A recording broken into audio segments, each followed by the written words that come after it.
crianças! Tudo bem? Para quem não lembra, eu sou a professora Willank da disciplina de língua portuguesa. Na nossa aula, nós vamos conversar sobre as conjunções e a ortografia. Mas o que é, afinal de contas, a ortografia? A ortografia é a escrita correta das palavras. Algumas vezes, nós temos um pouco de dificuldade em saber se uma determinada palavra é escrita ou não com uma letra. Como nos casos, por exemplo, das palavras escritas com S ou Z, com G ou J, ou X ou CH, não é mesmo? Bom, eu trouxe para vocês uma tabela onde eu tenho 3 colunas. Em cada coluna, eu tenho uma letrinha, ou melhor, 2 letrinhas, que geram confusão no momento da escrita. E por que isso acontece? Eu vou começar com uma primeira coluna, onde as palavras podem ser escritas ou com X ou com CH. Vou ler para vocês as palavrinhas. Ameixa, chinelo, churrasco e enxergar. Vocês perceberam que o som é o mesmo para todas as palavras? E é exatamente por isso, por o som ser o mesmo, que essas palavras que estão aqui acabam gerando uma certa confusão no momento de escrita. Por isso é importante nós ficarmos bem atentos para a letrinha que nós vamos completar em cada uma delas. Vamos começar com o X ou CH, então. Já percebemos que o som é igual para todas as palavras, mas a escrita vai ser diferente. Acompanhe. Ameixa, chinelo, churrasco e enxergar. Ameixa e enxergar vão ser escritas com X. Já chinelo e churrasco serão escritas com CH. Sons iguais, sim, mas com a ortografia diferente. Vamos ver se o mesmo acontece com as palavras com G e J. Gelatina, pajé, jiboia e giz. Perceberam que o som é igual para todas as palavras? Mesma situação do X e o CH. Então, nós vamos completar as palavrinhas para ver a ortografia correta delas. Nós temos que gelatina e giz serão escritas com G. Já o pajé e a jiboia serão escritas com a letra J. Vamos conferir agora se a mesma situação de som igual acontece com as palavras desta coluna. Vou ler as palavrinhas para vocês. Rosa, cozido, frase e natureza. Mesma situação, sons iguais, mas palavras escritas com letras diferentes. Vamos conferir quais são as letras que completam essas palavras? Rosa e frase vão ser escritas com S. Já cozido e natureza são escritas com Z. Como é que eu faço, então, para descobrir, em caso de dúvida, qual é a letra que eu devo escrever determinada palavra? Existem 2 situações.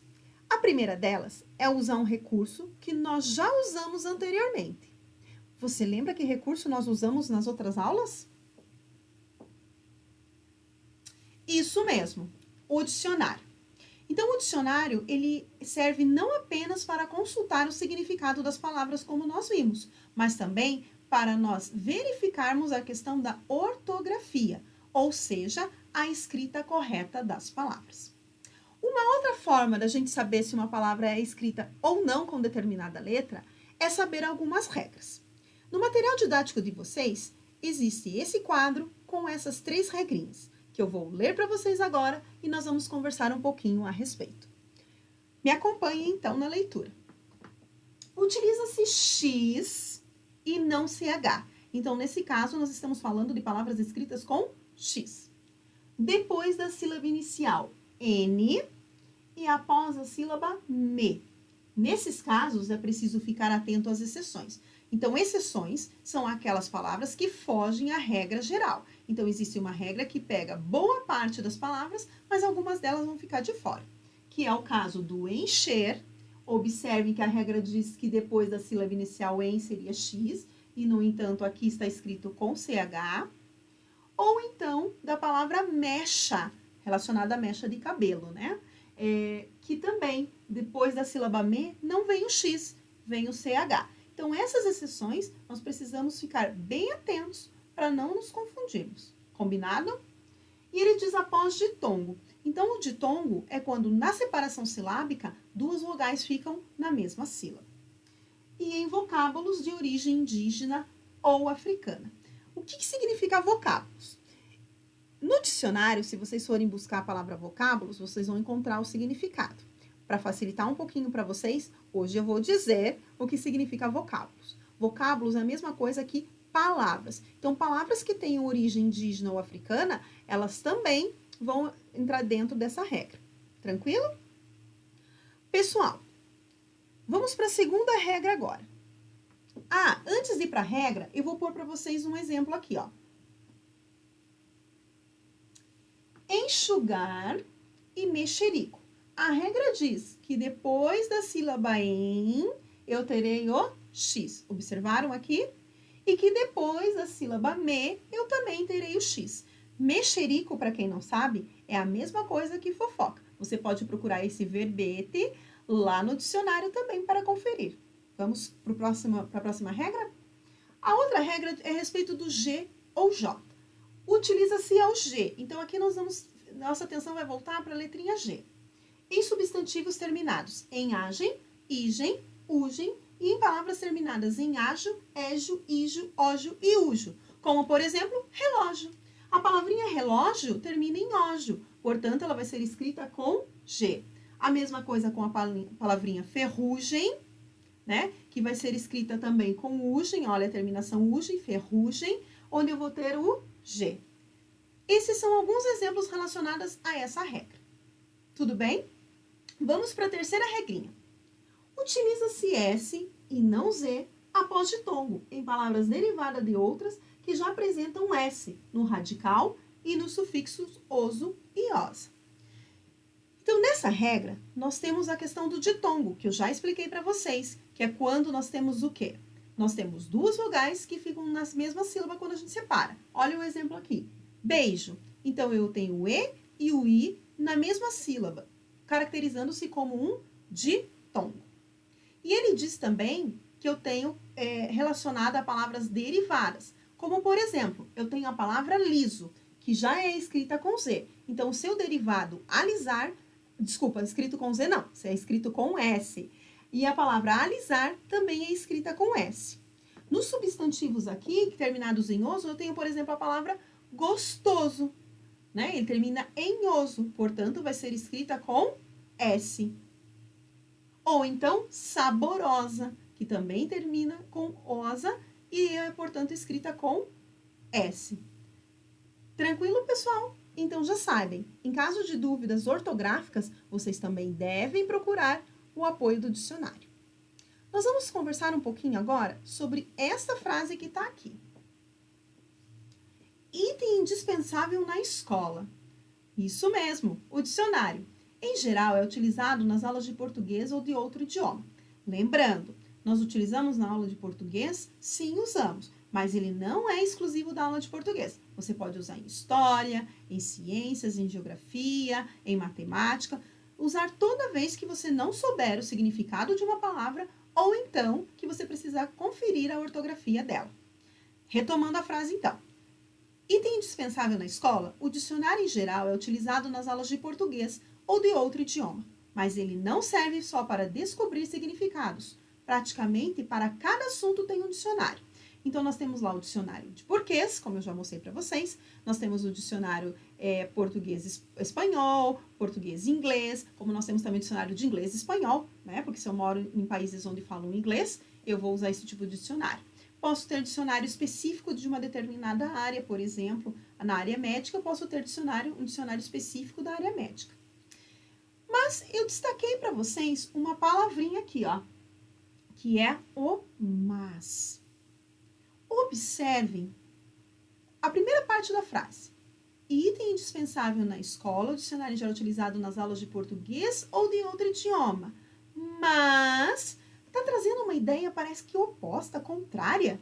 Será que ele vai falar outra coisa diferente? Não. Ele está fazendo o quê? Ele está trazendo uma contrariedade, dizendo que ele é usado para essas aulas. Mas que ele não serve só para isso. Não serve só para ver os significados. Então, essa oposição, esse mas, está trazendo uma ideia de oposição. Ou seja, uma ideia contrária. E esse mas, ele vai receber um nome. Ele vai se chamar conjunção. Lá no material didático de vocês, vocês vão encontrar essa informação aqui, ó. A palavra mas expressa a ideia de oposição e é chamada de conjunção, porque ela liga duas orações. Então, ela ligou a primeira parte com a segunda parte. São chamadas de conjunções as palavras que ligam duas orações ou duas palavras da mesma função na oração. Então, vejam, eles estão falando sobre a mesma situação que é o dicionário. Contudo, apareceu o mas aí com a ideia de oposição. Será que existe só um mas com essa ideia de oposição? Não, pessoal, não existe apenas um mas com essa ideia de oposição, de ideia contrária. Nós temos outras palavrinhas. Eu trouxe para vocês hoje essas aqui, ó. Porém, contudo, no entanto e o todavia, que vocês também vão encontrar lá no material didático de vocês. Então, vamos guardar bem essas palavrinhas. Mas, porém, contudo, no entanto e todavia. São palavras que dão ideia de oposição. Mas vamos entender como é que se funciona de uma forma mais prática. Vamos brincar de contrariar. Então, eu tenho a seguinte comecinho de frase. Consultei um dicionário. Vamos tentar variar aí o uso das conjunções. Consultei um dicionário. E o que deveria acontecer? Eu encontrar a palavra, certo? Mas não encontrei o verbete. Lembram que é verbete que nós conversamos na aula anterior? Muito bem, vocês estão muito espertos. Quero ir à praia. Porém, a chuva não para. Então, como a chuva não para, eu não consigo ir à praia. Isso contraria a minha ideia inicial. Liguei para você. Se eu liguei para você, a gente imagina que a pessoa vai atender. Todavia, não atendeu. Olha a ideia contrária. Se eu liguei, a pessoa deveria atender. A gente espera que sim, mas não aconteceu. Uma ideia que está se opondo. Iria ao cinema. Muito bem, iria ao cinema. No entanto, não está passando nenhum filme que eu goste. Então, quer dizer, como é que eu vou ao cinema se eu não tenho nenhum filme que eu goste passando? Então, aqui eu tenho uma ideia de oposição, de contrariedade. E a última que nós temos, fiz a atividade. Mas não sei se está certa. Observem que eu utilizei para cada frase minha uma conjunção diferente. Normalmente, nós temos o hábito de usar o mais. É importante variar o uso dessas conjunções. Combinado? Então, você pode usar além do mais o porém ou todavia, no entanto, que não vai mudar a ideia de contrariedade. Pessoal, eu vou deixar para vocês agora a atividade. A atividade 1, vocês vão fazer uma tabela, igual eu fiz, para mostrar para vocês ali a questão do X, do CH, do G, do J, do S e do Z, onde vocês vão colocar para cada letra 10 palavras. Então, eu vou fazer uma coluna para o X, vou colocar 10 palavras escritas com o X. Vocês podem consultar o dicionário, podem consultar pessoas que estejam na casa de vocês, podem consultar material que vocês tenham impresso, um livro, um encarte do mercado, qualquer material, embalagem de um produto, só cuidem para que vocês peguem palavras da língua portuguesa, combinado? E vocês vão listar essas palavras numa tabelinha. A outra atividade é para vocês fazerem a brincadeira do contrariar. Então, vocês vão completar com as situações que contrariem as informações iniciais que eu passei. Pessoal, é importante, vocês podem fazer essa atividade no caderno. Caso vocês estejam sem o caderno, vocês podem fazer numa folha. O que eu ia dizer que é importante é que vocês realizem a atividade com capricho, que vocês busquem se empenhar bastante nessa atividade, recorrendo aos materiais que vocês têm disponível, ou em casa, né, ou com os familiares. Então, vocês podem conversar com as pessoas, trocar ideias sobre as palavras, trocar ideias sobre as possibilidades para completar as frases. Não esqueçam, realizem a atividade com muito carinho e muito capricho. Na próxima aula, nós vamos conversar, então, sobre as atividades. Combinado?